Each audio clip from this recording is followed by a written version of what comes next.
क्या आपने कभी सोचा है कि क्यों कुछ लोगों की प्रेम कहानियां हमेशा अधूरी रह जाती हैं? क्यों कुछ कलाकार अपनी प्रतिभा को दुनिया के सामने लाने से ही डर जाते हैं? क्यों कुछ लोग करियर में सफलता के इतने करीब आकर भी हार से जाते हैं? क्यों संतान का सुख किसी के जीवन में देरी से आता है या फिर अधूरा ही रह जाता है? क्या पिछला जन्म आपके आज के प्रेम और करियर पर कोई अदृश्य परछाई डाल रहा है? देखिए, अगर आपके जीवन में ऐसा कुछ हो रहा है तो संभल जाइए, क्योंकि यह शनि महाराज की चाल है और वह भी आपके पंचम भाव में। समझाता हूं मैं पंचम भाव और शनि का असली अर्थ। डॉक्टर विनय बजरंगी जी की सभी वीडियो देखने के लिए चैनल को सब्सक्राइब करें और बेल आइकन बटन दबाएं।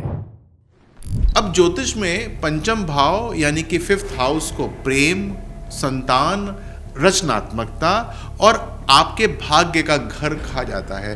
भाग्य यानी कि अर्धभाग्य। यहाँ से पता चलता है कि आप अपने टैलेंट को कैसे दुनिया के सामने लाते हैं, किस तरीके का प्रेम आपके जीवन में आता है और किस तरीके का सुख आपको संतान से मिलता है। लेकिन जब इस पंचम भाव में शनि जैसा गंभीर और कठोर ग्रह आ बैठता है तो जीवन में वो सारे फूल जो जल्दी खिल सकते थे वो मुरझा नहीं जाते, लेकिन देर से खिलते हैं। कई बार दर्द से होकर खिलते हैं। शनि का स्वभाव ही है देरी करना, कठिनाइयों से मजबूत बनाना और जीवन में गहरी समझ देना। इसीलिए पंचम भाव में बैठकर शनि आपकी प्रेम कहानियों की परीक्षा लेता है, आपके टैलेंट को तपाता है और आपके बच्चों के सुख में कार्मिक लेसन्स जोड़ देता है। आइए अब समझते हैं 5 सबसे बड़े तरीके जिसमें पंचम भाव का शनि आपके जीवन की कहानी तक बदल देता है।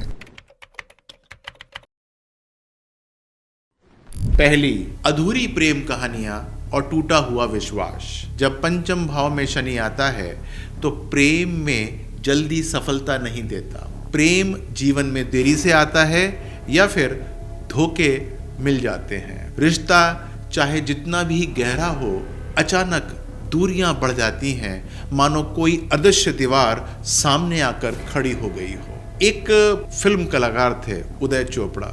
अधूरी प्रेम कहानी और उनके करियर का संघर्ष वो आपने देखा होगा। कई बार प्रेम में इतना दर्द होता है कि व्यक्ति फिर कभी पूरी तरीके से प्रेम कर ही नहीं पाता। इस बात को समझिएगा। दूसरी, छुपी हुई प्रतिभा और देरी से चमकता सितारा। शनि आपकी प्रतिभा को छुपा देता है, दुनिया से नहीं बल्कि आपसे खुद से भी। जब तक आप कठिन परिश्रम, धैर्य और आत्ममंथन नहीं करते, आपकी कला का असली निखार सामने आता ही नहीं है। केस ले लीजिए मनोज बाजपेयी जी का।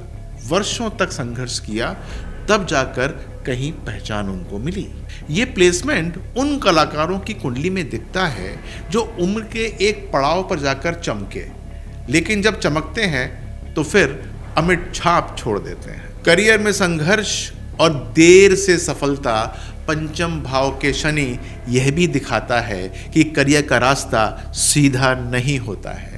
बार बार मिलती हैं असफलताएं, लेकिन हर असफलता आपको एक मजबूत योद्धा बना देती है। सफलता देरी से आएगी, पर जब आएगी तब आपके पैर जमीन पर और नजरें आकाश पर होंगी। अक्षय कुमार का एक उदाहरण है इसमें। बहुत मेहनत, फिर देर से सुपरस्टारडम, लेकिन जब आया तो फिर नहीं गया। संतान सुख में देरी या चुनौती। शनि पंचम में संतान सुख में बाधा डाल सकता है। संतान पाने में देरी हो सकती है, संतान के स्वास्थ्य या व्यवहार से चिंता हो सकती है, या फिर संतान से जुड़ी जिम्मेदारियां उम्र भर पीछा नहीं छोड़ती हैं। बहुत सारे एग्जाम्पल्स हैं जिसके अंदर संतान या तो होती नहीं है या फिर कपल्स को IVF के लिए जाना पड़ता है, देर होती है, संघर्ष होता है, लेकिन बाद में संतान सुख मिल जाता है। लेकिन एक बात याद रखिएगा, शनि जितनी कठिन परीक्षा लेता है उतना ही गहरा सुख अंत में दे देता है। अच्छा, एक बात और है, पिछले जन्म का कर्म और रिश्तों की परीक्षा।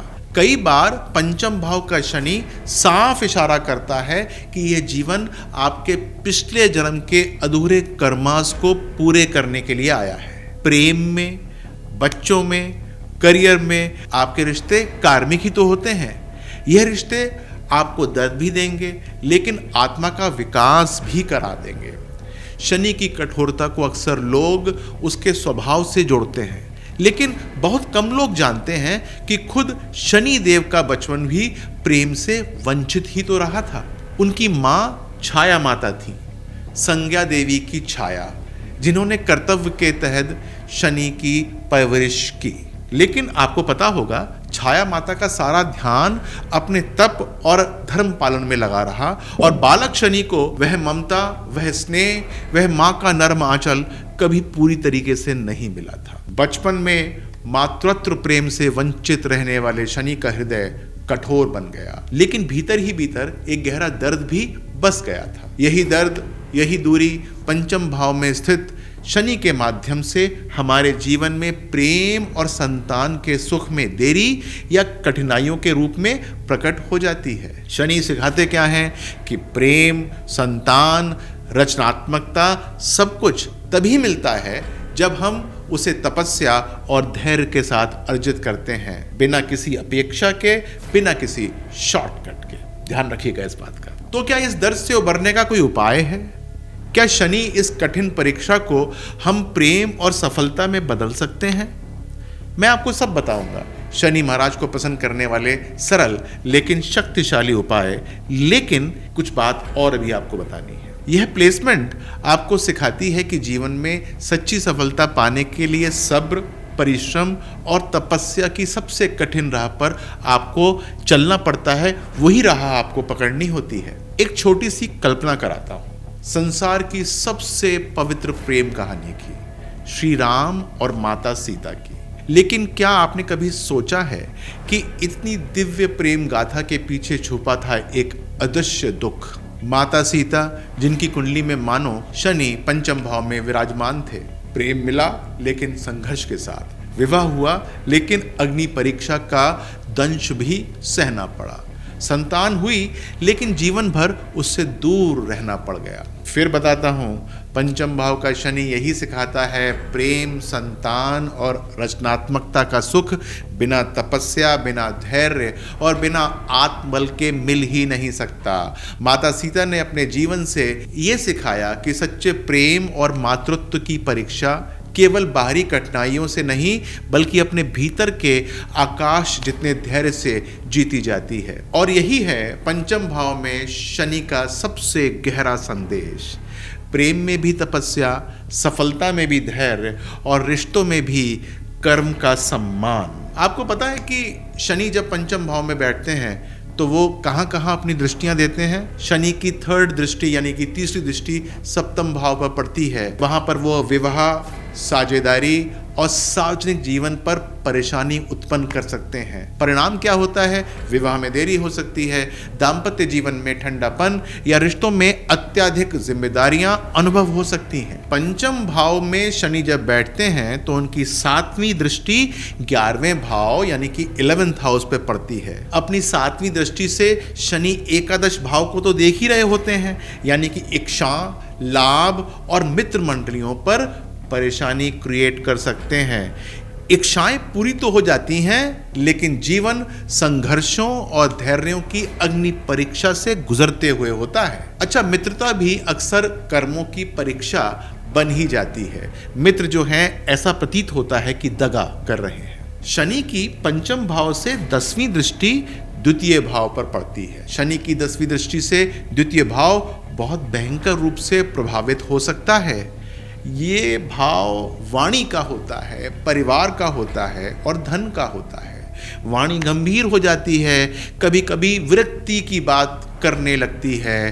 परिवार और आर्थिक जीवन में जिम्मेदारियों का भार बहुत अधिक होना आरंभ हो जाता है। अच्छा, शनि की छाया भी पड़ती है 9वें भाव के ऊपर। जी हाँ, छाया पड़ती है। जब शनि की छाया 9वें भाव पर पड़ती है तो भाग्य थोड़ा सा हल्का हो जाता है, दिक्कत देने वाला हो जाता है, परेशानी देने वाला हो जाता है, भाग्योदय देर से होता है, उच्च शिक्षा के अंदर भी दबाव बना रहता है। आपको तो पता ही होगा कि शनि लंगड़े होते हैं, यानी कि चतुर्थ भाव भी थोड़ा सा पीड़ित होता है, क्योंकि वो द्वादश भाव होता है। यानी कि परिवार से जो सुख मिलना चाहिए, जो धैर्य मिलना चाहिए, जो कर्म योग मिलना चाहिए, उसके अंदर प्रश्न चिन्ह लग सकते हैं। तो ये जो पंचम भाव के अंदर शनि महाराज बैठते हैं, ये सिर्फ दृष्टियों के माध्यम से परेशानी क्रिएट नहीं करते हैं, बल्कि अपनी छाया और अपने लगनेपन से भी परेशानी क्रिएट कर सकते हैं। इस बात का ध्यान रखना है कि हमको क्या कर्मा करेक्शन करने चाहिए ताकि ये परेशानी फिर वैसी ना रहे जैसी कुंडली के माध्यम से प्रतीत होती हो। एक छोटी सी कथा है शनिदेव और हनुमान जी की। कथा कहती है कि जब शनिदेव ने लंका में कैद होने के दौरान हनुमान जी से मुक्ति की प्रार्थना की थी, तो हनुमान जी ने शनि को मुक्त कर दिया था, लेकिन साथ साथ एक वचन लिया था, जो भी उन्हें सच्चे भाव से पूजेगा उस पर शनि अपना कोप नहीं करेंगे। इसीलिए जब शनि का शमन करना हो तो हर शनिवार को हनुमान चालीसा का पाठ करेंगे, तो इससे अच्छा उपाय और कोई नहीं हो सकता। हनुमान चालीसा के बाद नारियल हनुमान जी के श्री चरणों पर अर्पित करेंगे। यह उपाय न केवल शनि के भारी प्रभाव को हल्का करता है, बल्कि संतान, प्रेम और रचनात्मकता यानी कि पॉजिटिविटी, ये इसकी ऊर्जा को एक नई गति दे देता है। एक आपने बात और सुनी होगी राजा हरिश्चंद्र की साधना की। राजा हरिश्चंद्र सत्य और धर्म के प्रतीक थे। उन्होंने शनि की महादशा में भी सत्य का पालन करते हुए भीषण कष्टों को सहा। अंततः उनकी साधना ने उनका खोया हुआ राज्य और परिवार दोनों ही प्राप्त हो गए उनको, ये आपको पता होगा। यानी कि यदि कभी परेशानी आए तो आपको कभी भी अपना बैलेंस नहीं खोना है। यदि आप अपना बैलेंस नहीं खोएंगे तो आपको बहुत अच्छा लाभ मिल सकता है। इसके लिए एक उपाय क्या है कि हर अमावस्या पर एक गरीब बच्चे की शिक्षा की सामग्री आपको दान करनी चाहिए। यह दान पंचम भाव से जुड़ी जो भी परेशानी होती है संतान की और शिक्षा की, वो सारी की सारी समाप्त कर देती है। तो मैंने आपको शनि के विषय में सारी की सारी बातें बताई जब शनि पंचम भाव के अंदर बैठता है। आपको यदि शनि के पंचम भाव के बारे में और कुछ जानकारी चाहिए हो जो मैं दे ना पाया हूँ, आप कमेंट के अंदर ये लिख सकते हैं, मैं उसको देने की चेष्टा करूँगा। एक बात ये हुई, और दूसरी बात जो सबसे इम्पॉर्टेंट है वो ये कि मैंने आपको कुछ उपाय बताए हैं जो आपको करने चाहिए यदि शनि आपके पंचम भाव के अंदर होता है। आप उसको करेंगे तो निसंदेह आपको लाभ मिलेगा। यदि आपने मेरा चैनल सब्सक्राइब किया हो तो बहुत अच्छी बात है, लेकिन आपने शायद लगता है कि बेल आइकन अभी दबाया नहीं है, उसको दबा दीजिएगा ताकि जब भी मेरी कोई नई वीडियो आती है तो आपको नोटिफिकेशन मिल जाए। अपना ध्यान रखिएगा। नमस्कार।